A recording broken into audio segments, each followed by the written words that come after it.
ایک دن حضرت موسیٰ علیہ السلام نے اپنی قوم میں خطبہ دیا۔ کسی شخص نے سوال کیا، کیا زمین پر اب سے زیادہ علم رکھنے والا کوئی ہے؟ حضرت موسیٰ علیہ السلام نے فرمایا، نہیں، مجھ سے زیادہ کوئی نہیں جانتا۔ اللہ تعالیٰ نے حضرت موسیٰ علیہ السلام کو تنبیہ کی کہ جو علم تمہیں دیا گیا ہے وہ صرف میرا عطا کردہ ہے۔ زمین پر ایک بندہ ہے جس کے پاس تم سے زیادہ علم ہے۔ حضرت موسیٰ علیہ السلام نے عرض کیا، اللہ، میں اس بندے سے ملاقات کرنا چاہتا ہوں تاکہ اس سے علم حاصل کروں۔ اللہ تعالیٰ نے فرمایا کہ تمہیں ایک جگہ جانا ہوگا جہاں دو سمندر آپس میں ملتے ہیں، وہاں تمہیں وہ بندہ ملے گا۔ اللہ نے حضرت موسیٰ کو حکم دیا کہ ایک مچھلی اپنے ساتھ لے جائیں۔ جب وہ مچھلی زندہ ہو کر پانی میں چلی جائے، وہی مقام حضرت خضر علیہ السلام سے ملاقات کی جگہ ہوگی۔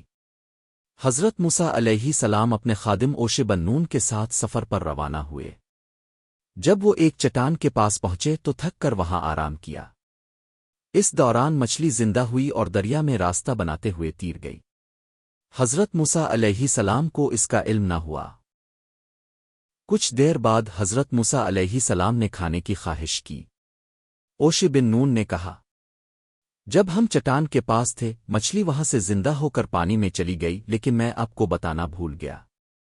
حضرت موسیٰ علیہ السلام نے فوراً کہا، یہی تو وہ جگہ ہے جس کی ہمیں تلاش تھی۔ وہ دونوں واپس چٹان کی جگہ گئے جہاں حضرت خضر علیہ السلام ملے۔ حضرت موسیٰ نے فرمایا، کیا میں آپ کے ساتھ رہ سکتا ہوں تاکہ جو علم اللہ نے آپ کو دیا ہے وہ مجھے بھی سکھائیں؟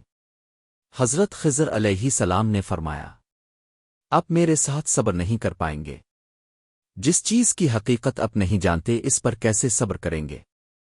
حضرت موسیٰ علیہ السلام نے کہا، انشاءاللہ میں صبر کروں گا اور آپ کی نافرمانی نہیں کروں گا۔ حضرت خضر علیہ السلام نے کہا، اچھا تو میرے ساتھ چلو، لیکن کسی بات پر سوال نہ کرنا جب تک میں خود تمہیں نہ بتاؤں۔ وہ دونوں ایک ناؤ پر سوار ہوئے۔ حضرت خضر نے اچانک ناؤ میں سوراخ کر دیا۔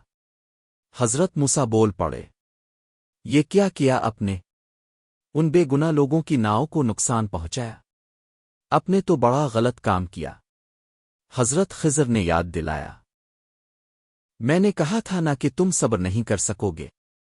حضرت موسیٰ نے معافی مانگی اور وعدہ کیا کہ آئندہ سوال نہیں کریں گے۔ پھر دونوں ایک بستی سے گزرے۔ وہاں ایک چھوٹا بچہ کھیل رہا تھا۔ حضرت خضر نے اسے قتل کر دیا۔ حضرت موسیٰ علیہ السلام پھر برداشت نہ کر سکے اور بولے، اپنے ایک بے گناہ جان کو بغیر کسی وجہ کے مار ڈالا، یہ تو بہت بڑا ظلم ہے۔ حضرت خضر نے کہا، میں نے پہلے ہی کہا تھا کہ تم میرے ساتھ صبر نہیں کر سکو گے۔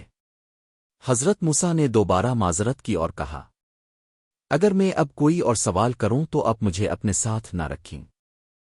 پھر وہ ایک بستی میں داخل ہوئے جہاں کے لوگوں نے ان کی مہمان نوازی نہ کی۔ وہاں حضرت خضر کو ایک گرنے والی دیوار نظر آئی تو انہوں نے بغیر کچھ لیے اس دیوار کو ٹھیک کر دیا۔ حضرت موسیٰ نے حیرانی سے کہا، آپ چاہتے تو ان سے مزدوری لے سکتے تھے۔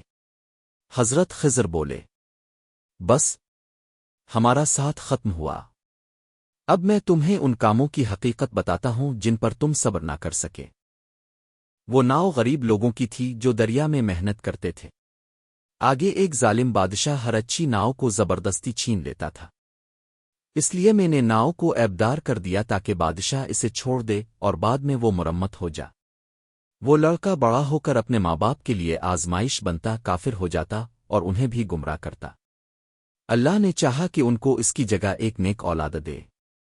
وہ دیوار دو یتیم بچوں کی تھی جن کے والد نیک انسان تھے۔ اس دیوار کے نیچے ان کا خزانہ تھا۔ اللہ نے چاہا کہ جب وہ بڑے ہوں تو خزانہ پالیں، اس لیے دیوار کو ٹھیک کر دیا۔ حضرت خضر علیہ السلام نے فرمایا، یہ سب میں نے اللہ کے حکم سے کیا۔ تم نے جن باتوں پر صبر نہ کیا اب ان کی حقیقت تمہیں بتا دی گئی۔